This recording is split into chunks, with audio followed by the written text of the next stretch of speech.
Happy New Year, PUF fam!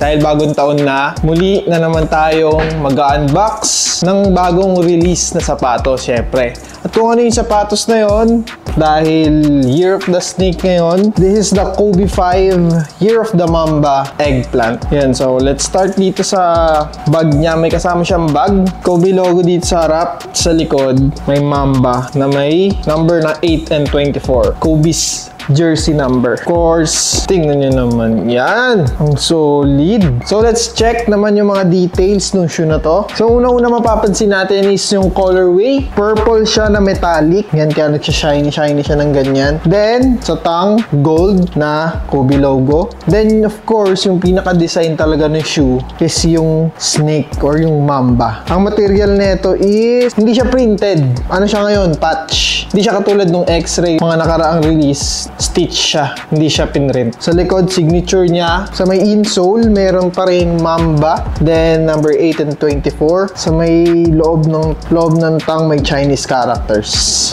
So, yon, napaka-solid na pair. This is now available here sa Pamper Your Feet. So, kung gusto nyo na kumuha na ito, message nyo na kami agad sa aming mga social medias or puntahan nyo kami dito sa may Pamper Your Feet. Dito lang sa J-Reach Corporate Center, 2nd floor, 16 Santo Domingo Avenue, Quezon City. So, yun. PUF fam, kita-kits!